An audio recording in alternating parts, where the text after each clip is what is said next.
Hey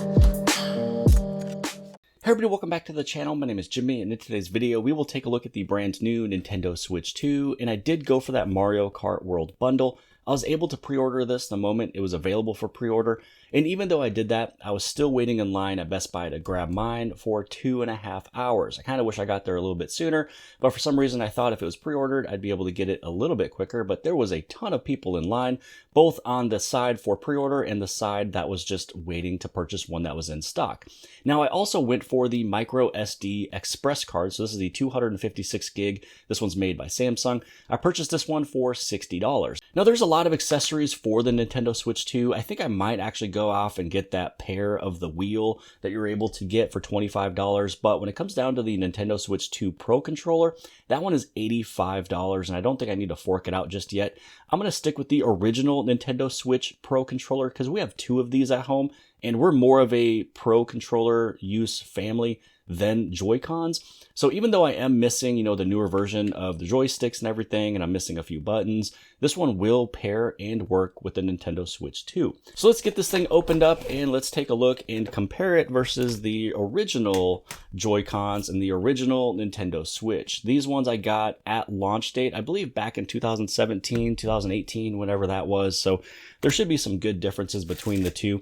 I know that there's been a lot more technology put into these Joy-Cons, and hopefully we will never see the Joy-Con drift ever again. But that is why these ones with the newer, better technology and all of the newer capabilities, that is why this set right here costs $95 if you need to go off and purchase more Joy-Cons. So again, that is why we are more of a Pro controller user household. So here is the bigger, better Nintendo Switch 2. And I can definitely tell the difference. Now, I don't own any other Switch other than the original, so I didn't go after the OLED or anything like that. So taking a look at the two, here is the original Nintendo Switch on the left and the brand new Nintendo Switch 2 on the right-hand side. You can just see how much bigger and better of an experience you would get, at least in the handheld world. And we'll also do a comparison versus the dock too. So here's the differences of the two. Again, you can see that this one's definitely going to have a better connection with the Joy-Cons. And again, I'm hoping we shouldn't ever have a problem with that Joy-Con drift. And now the comparison of the Joy-Cons. You can see here on the very bottom, the original Joy-Cons, these things just look cheap, maybe off-brand. These are super small. When you take a look at these buttons on the inside, if you were to play a game with this, it's kind of hard to get in there. The width of my thumb actually overlaps the full entire button, and that's what kind of made it hard to use those. And here is the newest one. So you can see just how much bigger these are. And if I was to put my thumb on it, it does not overlap the full entire button. So there is no issues with hitting any of these. Again, it's just so much bigger. Again, let's go for a close-up comparison of the two. You can just see the differences and the upgrades of the Joy-Cons. And this is them assembled. So you can just see the big difference between the two, between the original and now the Nintendo Switch 2. And now for the rest of the contents, if you open this up, this is where you'll have a little bit of health and safety guide. Here is your HDMI cable. And then you also will have your Joy-Con straps and grips is what it looks like right there. This right here will be the Joy-Con grip or the controller, so you can place both of them inside of here. Again, you'll just snap them into place and you press that button to release it. So this one looks a lot better than the original as well. Here is the power adapter and the power cable. And now this, and here's the brand new Nintendo Switch 2 docking station. Right there, it'll just let you know if this thing is turned on. That's the light indicator. You will have two USBs on the left-hand side. On the right-hand side, there is nothing. On the back, this is where you open this up, and then it gives you the access to your AC adapter, the HDMI out, and your LAN port. Now, to put this back on, you just kind of snap it right back into place. And that is it. And for the comparison of the docks, here's that Nintendo Switch 2, and here's the original Nintendo Switch. So you can see that this one is a little bit more boxier. This one is more curvier.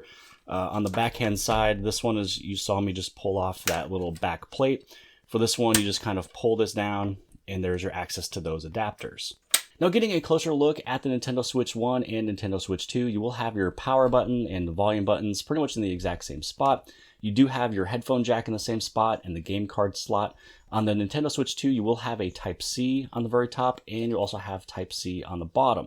Now, this is where you'll see a big improvement when it comes down to the kickstand. So this one you can put at really any angle you want it to be at, and it's not just going to fall off willy-nilly, just like the original Nintendo Switch. Now, this one has that little kickstand on the back. It's either open or shut. There's no middleman with it. I did have to put this back into its little slot this morning because this thing always falls off. But this is where you also have the access to the memory card. And then down over there, that is your Type-C. Now take a look at the Nintendo Switch 2. Again, like I said, this is your handle, and this also acts as a kickstand. So you can really put it at any angle you want when you are playing.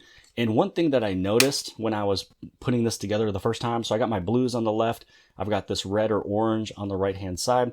One of the things that I noticed is that I accidentally, when I first set it up, I kind of put them on the wrong side, and I also put them upside down. So I don't know if that's by design or not. So now it looks like the top is over here, but it's really not. So if I was to take these things off, it looks as if they are completely interchangeable. Putting it on the left-hand side, putting it on the right-hand side, putting it upside down. So I guess we'll kind of see if it even still works. But now we actually have it put together the correct way. Let's just get this thing booted up and take a look at the boot screen immediately.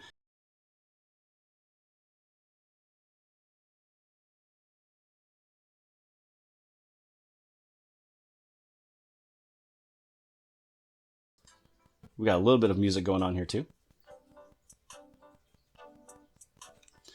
All right, let's see here. Accept, next. Now let's connect to the internet. Now, if you already have a Nintendo Switch, you can start your transfer data from the old Nintendo Switch to the Nintendo Switch 2. So I guess we can start the system transfer now. Let's see here. Before starting a system transfer, if you have a microSD Express memory card, insert it. That is actually crazy that you have to use the AC adapter and the AC everything Nintendo for this to actually work. You can't just use regular, a Type-C regular charging cable. So when you do this charging process, make sure that you actually have both of your AC adapters that came with your Nintendo Switch. Now, because I purchased the bundle, all I did was I went to the Nintendo eShop, and once I logged in, it shows up right here. Mario Kart World can be downloaded for the system. Continue to download. Taking a look at the home screen, I mean, I know it looks similar, but it is just so much better than what the original Switch was. So here we go, successfully loaded. I can now play as soon as the data has been downloaded. So here is the difference of the home screens. I mean, everything is just so much bigger, better, brighter. I feel like it's so much more responsive as well too. When you go to just swiping through everything, this one's a little bit slower. It has a slower response rate with this one, much quicker, better responsive. I don't know, it just flows so much better. So again, huge differences between the 1 and the 2. Now, because my son also plays a lot of Nintendo Switch, we actually went to the local Target. They had 9 more in stock, so we went and got another Nintendo Switch 2. And this is a real-time transfer of me lending a virtual game card to him. Now, there is a really cool side of this where you're able to lend family members, if they're a part of your group, a game. The downside is that you can only lend one game at a time.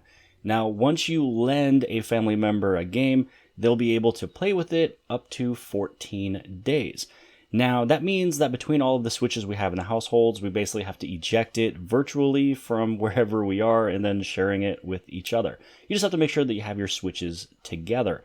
So this is how you're able to transfer or lend one of the games that you have on your Switch with another person who is a part of your family member group. I mean, it works pretty flawlessly. I just wish that you could do more than one at a time.